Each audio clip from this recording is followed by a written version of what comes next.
everybody, Ronald here for the Ronald TV. So today I'm gonna teach you how to download Paint.net for free on your PC or laptop.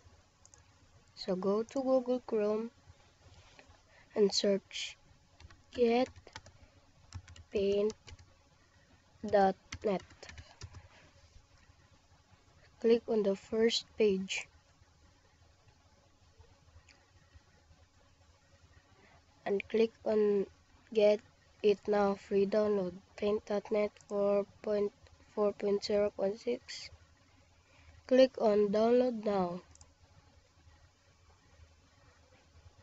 and click on Free Download Now, and it will automatically download. So it should look like this.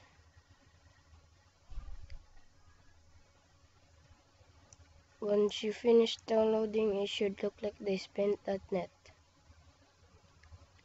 So install Paint.net and it will look like this, and click it,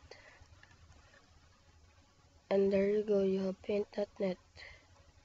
So thanks for watching, and if you have any complaints, let me know in the comments below.